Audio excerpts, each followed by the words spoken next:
आज देश के कोने कोने से लाखों लोग जुड़े हैं हमारे साथ।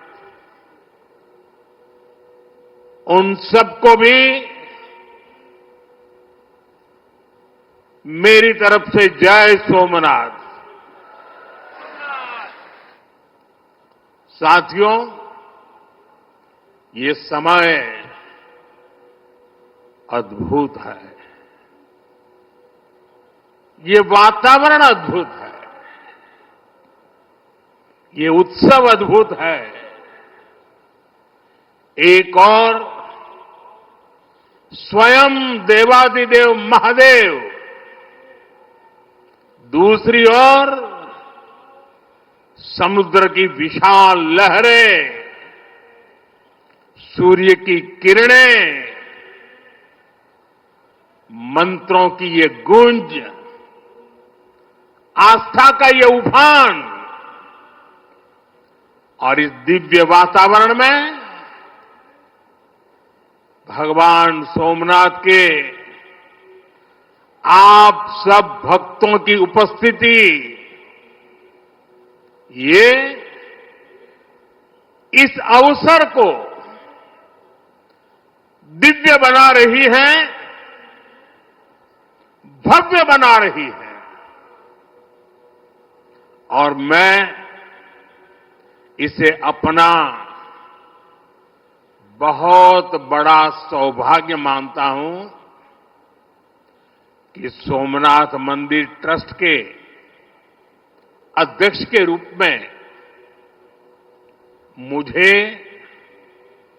सोमनाथ स्वाभिमान पर्व में सक्रिय सेवा का अवसर मिला है।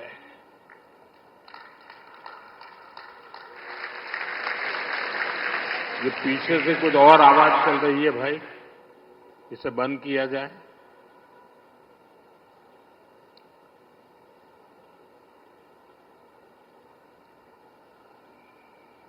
बहत्तर घंटों तक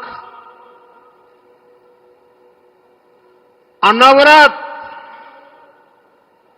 ओमकार का नाद, 72 घंटों का अनवरत मंत्रोच्चार।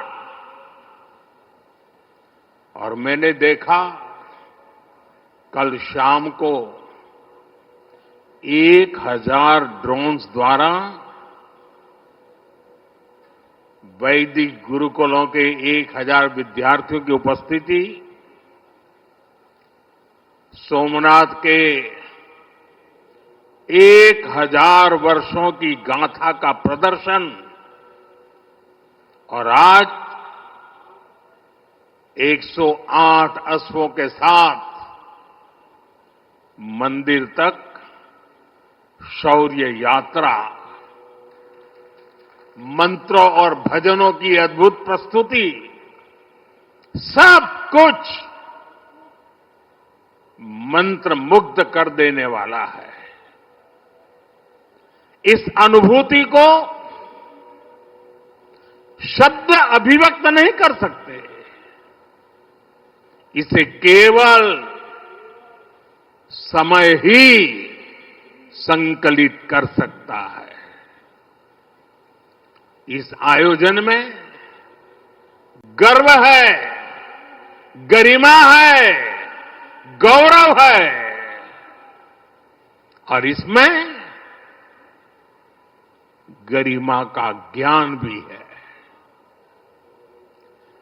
इसमें है वैभव की विरासत, इसमें है आध्यात्म की अनुभूति, अनुभव है, आनंद है, आत्मीयता है, और सबसे बढ़कर देवाधिदेव महादेव का आशीर्वाद है। आइए मेरे साथ बोलिए, नमः पार्वती पतये हर हर महादेव।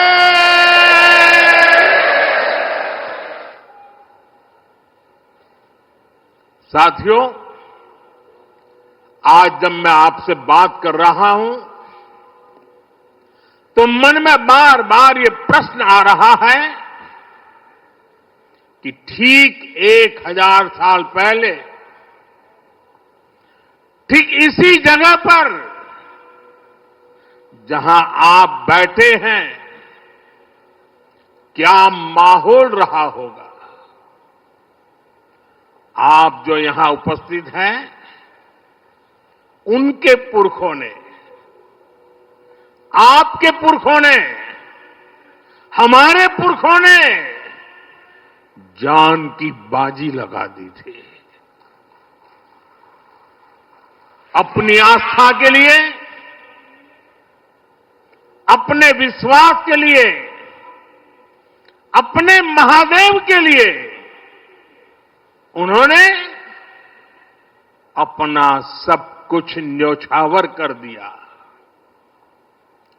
1000 साल पहले तब वो आतताई सोच रहे थे कि हमें जीत लिया, लेकिन आज 1000 साल बाद भी सोमनाथ महादेव के मंदिर पर फहरा रही ध्वजा पूरी सृष्टि का आह्वान कर रही है कि हिंदुस्तान की शक्ति क्या है, उसका सामर्थ्य क्या है। प्रभास पाटन तीर की इस मिट्टी का कण कण शौर्य, पराक्रम और वीरता का साक्षी है। सोमनाथ के स्वरूप के लिए कितने ही शिव भक्तों ने, संस्कृति के उपासकों ने, संस्कृति के ध्वज धारकों ने अपने प्राणों की आहुति दी है। आज सोमनाथ स्वाभिमान पर्व पर सबसे पहले मैं हर उस वीर वीरांगना को नमन करता हूं जिसने सोमनाथ की रक्षा को, मंदिर के पुनर्निर्माण को अपना जीवन ध्येय बनाया, अपना सब कुछ देवाधिदेव महादेव को अर्पण कर दिया। भाइयों बहनों, प्रभास पाटन का एक क्षेत्र भगवान शिव का अपना क्षेत्र तो है। इसकी पवित्रता भगवान श्री कृष्ण से भी जुड़ी है। महाभारत काल में पांडवों ने भी इस तीर्थ में तपस्या की थी। इसलिए ये अवसर भारत के अनगिनत आयामों को नमन करने का भी अवसर है। ये भी एक सुखद संयोग है कि आज जब सोमनाथ मंदिर के इस स्वाभिमान यात्रा के 1000 साल पूरे हो रहे हैं, तो साथ ही 1951 में हुए इसके पुनर्निर्माण के 75 साल भी पूरे हो रहे हैं। मैं दुनिया भर के करोड़ों श्रद्धालुओं को सोमनाथ स्वाभिमान पर्व की शुभकामनाएं देता हूं। साथियों, सोमनाथ स्वाभिमान पर्व 1000 साल पहले हुए विध्वंस के स्मरण के लिए नहीं, ये पर्व 1000 साल की यात्रा का पर्व है।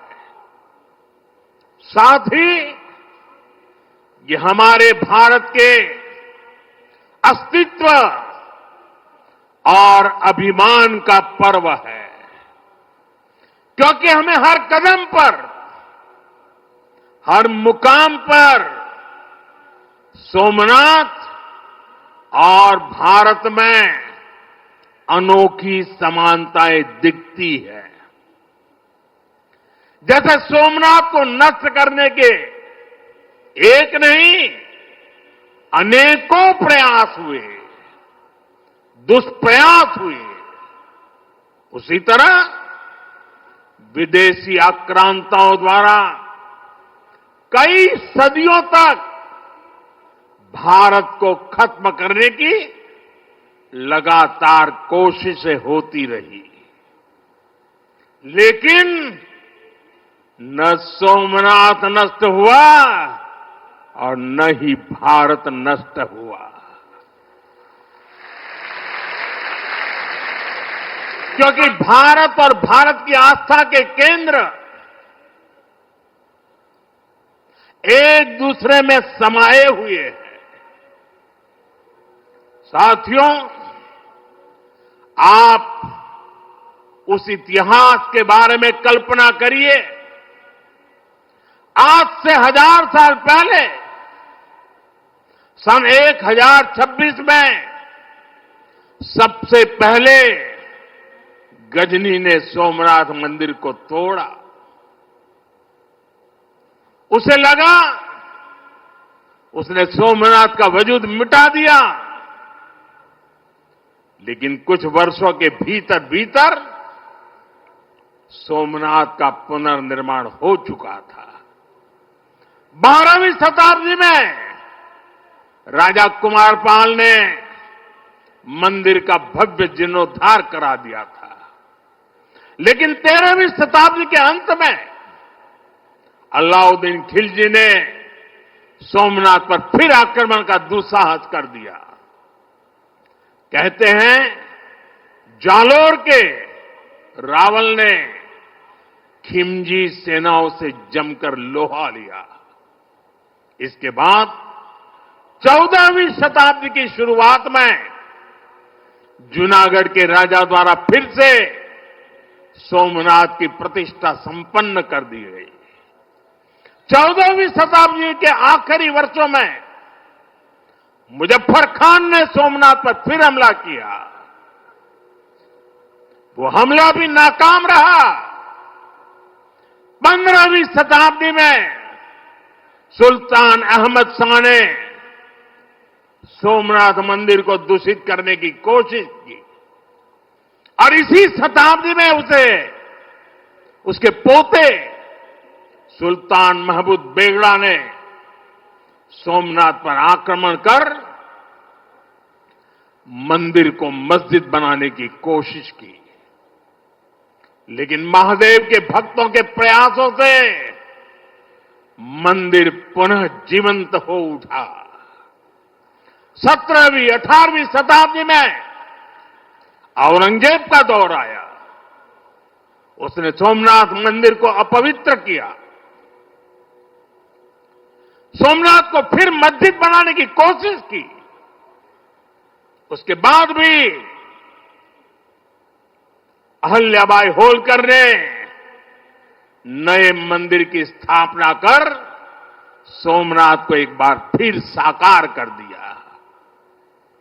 यानी सोमनाथ का इतिहास विनाश और पराजय का इतिहास नहीं है, ये इतिहास विजय और पुनर्निर्माण का है, हमारे पूर्वजों के पराक्रम का है, हमारे पूर्वजों के त्याग और बलिदान का है। आतताई आते रहे, मजहबी आतंक के नए नए आक्रमण होते रहे, लेकिन हर युग में सोमनाथ पुनः पुनः स्थापित होता रहा। इतनी सदियों तक का संघर्ष, इतना लंबा प्रतिकार, इतना महान धैर्य, सृजन और पुनर्निर्माण का ऐसा जीवन, ये सामर्थ्य अपनी संस्कृति में ऐसा विश्वास और ऐसी आस्था दुनिया के इतिहास में ऐसा उदाहरण मिलना मुश्किल है।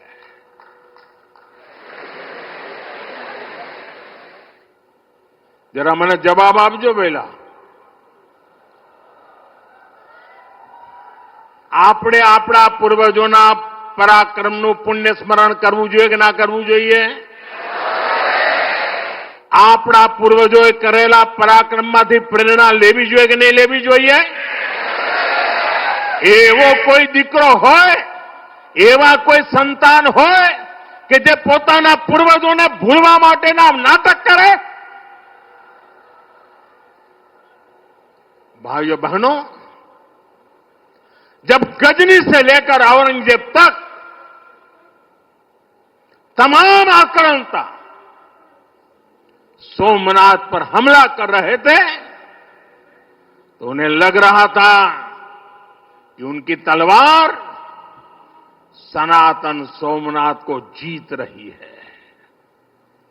वो मजहबी कट्टरपंथी ये नहीं समझ पाए कि जिस सोमनाथ को वो नष्ट करना चाहते हैं उनके नाम में ही सोम अर्थात अमृत जुड़ा हुआ है। उसमें हलाहल को पीकर भी अमर रहने का विचार जुड़ा है। उसके भीतर सदा शिव महादेव के रूप में वो चैतन्य शक्ति प्रतिष्ठित है जो कल्याणकारक भी है और प्रचंड तांडव शिव ये शक्ति का स्रोत भी है। भाइयों बहनों, सोमनाथ में विराजमान महादेव, उनका एक नाम मृत्युंजय भी है। मृत्युंजय जिसने मृत्यु को जीत लिया हो, जो स्वयं काल स्वरूप है। यतो जायते पाल्यते येन विश्वम तमीस भजे लियते यत्र विश्वम, अर्थात ये सृष्टि उन्हीं से उत्पन्न होती है, उन्हीं में लय हो जाती है। हम मानते हैं त्वमेको जगत व्यापको विश्व रूप, यानी शिव पूरे जगत में व्याप्त है। इसलिए इस हम कण कण कंकड़ कंकड़ में भी उस शंकर को देखते हैं। फिर कोई उन शंकर के कितने स्वरूपों को नष्ट कर सकता है? हम तो वो लोग हैं जो जीव में भी शिव को देखते हैं। उनसे हमारी आस्था को कोई कैसे डिगा सकता था? और साथियों, ये समय चक्र है कि सोमनाथ को ध्वस्त करने की मंशा लेकर आए मजहबी आतताई आज इतिहास के कुछ पन्नों में सिमट कर रह गए हैं। और सोमनाथ मंदिर उसी विशाल समंदर के किनारे गगनचुंबी धर्म ध्वजा को थामे खड़ा है। सोमनाथ का ये शिखर मानो उद्घोष कर रहा है, चंद्रशेखरम आश्रय मम किम करिष्यति वै यमा, अर्थात मैं चंद्रशेखर शिव पर आश्रित हूं, काल भी मेरा क्या कर लेगा। साथियों, सोमनाथ स्वाभिमान पर्व इतिहास के गौरव का पर्व तो है ही, ये कालातीत यात्रा को भविष्य के लिए जीवंत बनाने का माध्यम भी है। हमें इस अवसर को अपने अस्तित्व और पहचान को सशक्त करने के लिए उपयोग करना है। आप भी देखते हैं, अगर कहीं किसी देश के पास कुछ 100 साल पुरानी विरासत होती है, वो देश उसे अपनी पहचान बनाकर दुनिया के सामने प्रस्तुत करता है। वहीं भारत के पास सोमनाथ जैसे हजारों साल पुराने पुण्य स्थान है। ये स्थान हमारे सामर्थ्य, प्रतिरोध और परंपरा के पर्याय रहे। लेकिन दुर्भाग्य से आजादी के बाद गुलामी की मानसिकता वाले लोगों ने उनसे पल्ला झाड़ने की कोशिश की। उस इतिहास को भुलाने के कुत्सित प्रयास हुए।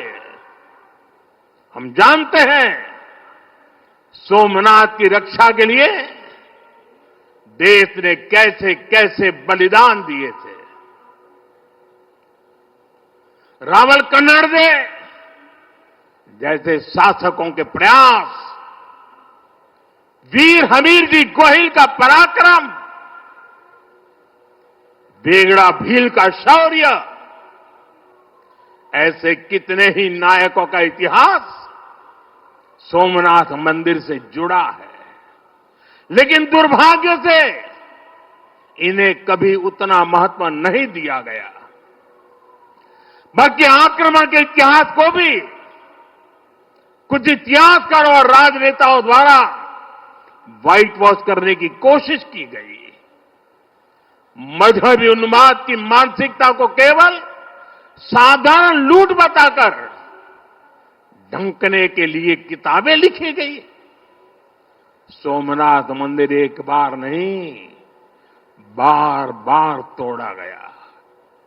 अगर सोमनाथ पर आक्रमण केवल आर्थिक लूट के लिए हुए होते तो 1000 साल पूर्व पहली बड़ी लूट के बाद रुक गए होते। लेकिन ऐसा नहीं हुआ। सोमनाथ के पवित्र विग्रह को तोड़ा गया। बार बार मंदिर का स्वरूप बदलने की कोशिश हुई और हमें पढ़ाया गया कि सोमनाथ को लूट के लिए तोड़ा गया था। नफरत, अत्याचार और आतंक का असली क्रूर इतिहास हमसे छिपाया गया। साथियों, हमने धर्म के प्रति ईमानदार कोई भी व्यक्ति ऐसी कट्टरपंथी सोच का समर्थन नहीं करेगा। लेकिन तुष्टीकरण के ठेकेदारों ने हमेशा इस कट्टरपंथी सोच के आगे घुटने टेके। जब भारत गुलामी की बेड़ियों से मुक्त हुआ, जब सरदार वल्लभ भाई पटेल ने सोमनाथ के पुनर्निर्माण की शपथ ली, तो उन्हें भी रोकने की कोशिश की गई। 1951 में तत्कालीन राष्ट्रपति डॉक्टर राजेंद्र प्रसाद के यहां आने पर भी आपत्ति जताई गई। उस समय सौराष्ट्र के सर्वाधिक मशहूर हमारे जाम साहब महाराजा दिग्विजय सिंह जी आगे आए थे। भूमि अधिग्रहण से लेकर सुरक्षा व्यवस्था तक उन्होंने राष्ट्रीय गौरव को सबसे ऊपर रखा था। उस दौर में सोमनाथ मंदिर के लिए जाम साहब ने 1 लाख रुपए का दान दिया था और उन्होंने ट्रस्ट के प्रथम अध्यक्ष के रूप में बड़ी जिम्मेदारी निभाई। भाइयों बहनों, दुर्भाग्य से आज भी हमारे देश में वो ताकतें मौजूद है, पूरी तरह सक्रिय है, जिन्होंने सोमनाथ पुनर्निर्माण का विरोध किया। आज तलवारों की जगह दूसरे कुत्सित तरीकों से भारत के खिलाफ षड्यंत्र हो रहे हैं और इसलिए हमें ज्यादा सावधान रहना है। हमें खुद को शक्तिशाली बनाना है, हमें एक रहना है, एकजुट रहना है, ऐसी हर ताकत को हराना है जो हमें बांटने की साजिशें रच रही है। साथियों, जब हम अपनी आस्था से जुड़े रहते हैं, अपनी जड़ों से जुड़े रहते हैं, पूरे स्वाभिमान के साथ अपनी विरासत का संरक्षण करते हैं, अपनी विरासत के प्रति सजग रहते हैं, तो हमारी सभ्यता की जड़ें भी मजबूत होती है। और इसलिए पिछले 1000 वर्षों की यात्रा हमें अगले 1000 वर्षों के लिए तैयार रहने की प्रेरणा देती है। साथियों, राम मंदिर प्राण प्रतिष्ठा के ऐतिहासिक अवसर पर मैंने भारत के लिए 1000 साल का विराट स्वप्न सामने रखा था। मैंने देव से देश के विजन के साथ आगे बढ़ने की बात कही थी। आज देश का सांस्कृतिक पुनर्जागरण करोड़ों देशवासियों में नया विश्वास भर रहा है। आज हर देशवासी के मन में विकसित भारत को लेकर एक भरोसा है। आज 140 करोड़ भारतीय भविष्य के लक्ष्यों को लेकर संकल्पित है। भारत अपने गौरव को नई बुलंदी देगा। हम गरीबी के खिलाफ अपनी लड़ाई में जीतेंगे। हम विकास की नई ऊंचाइयों को छुएंगे। पहले दुनिया की तीसरी बड़ी अर्थव्यवस्था बनने का लक्ष्य, फिर उसके आगे का सफर, देश अब इसके लिए तैयार हो चुका है और सोमनाथ मंदिर की ऊर्जा हमारे इन संकल्पों को आशीर्वाद दे रही है। साथियों, आज का भारत विरासत से विकास की प्रेरणा लेकर आगे बढ़ रहा है। सोमनाथ में भी विकास भी विरासत भी, ये भावना निरंतर साकार हो रही है। आज एक और सोमनाथ मंदिर का सांस्कृतिक विस्तार, सोमनाथ संस्कृत यूनिवर्सिटी की स्थापना, माधवपुर मेले की लोकप्रियता और उसके रंग, इनसे हमारी विरासत मजबूत हो रही है। गिर लायन के संरक्षण से इस क्षेत्र का प्राकृतिक आकर्षण बढ़ रहा है, तो वहीं प्रभास पाटन क्षेत्र के विकास के नए आयाम भी गढ़े जा रहे हैं। केशोद एयरपोर्ट का विस्तार किया जा रहा है। इससे देश विदेश से श्रद्धालु सीधे सोमनाथ तक पहुंच सकेंगे। अहमदाबाद से वेरावल वंदे भारत ट्रेन की शुरुआत से तीर्थयात्रियों और पर्यटकों का समय कम हुआ है। इस क्षेत्र में यात्रा धाम सर्किट का विकास भी किया जा रहा है।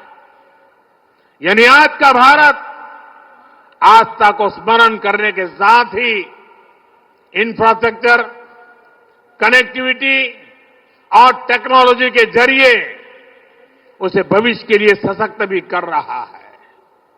साथियों, हमारी सभ्यता का संदेश कभी किसी को पराजित करने का नहीं रहा, बल्कि जीवन को संतुलन में रखने का रहा है।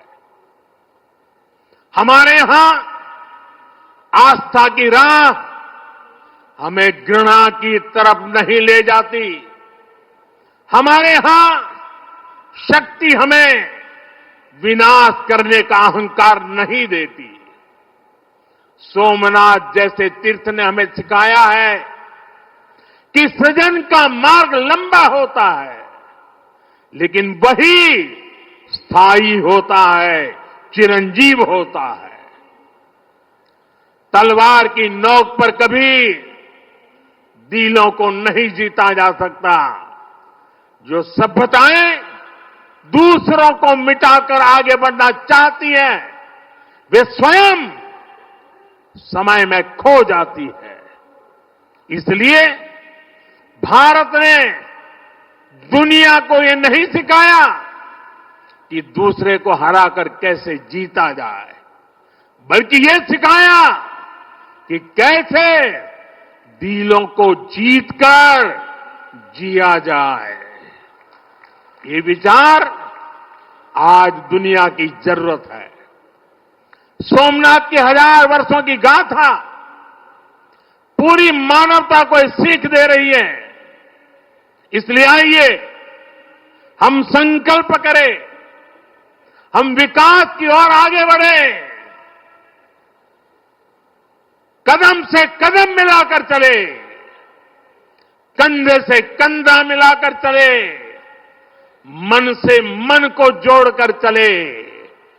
लक्ष्य को ओझल दिए हुए बिना हम चलते चले और साथ ही अपने अतीत और अपनी विरासत से भी जुड़े रहें।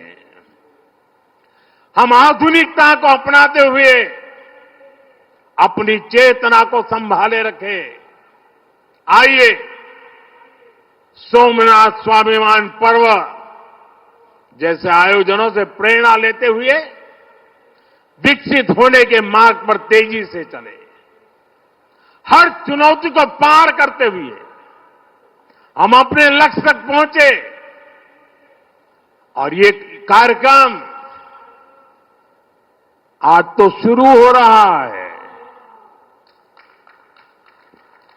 हमें 1000 साल का स्मरण देश के कोने कोने में करना है।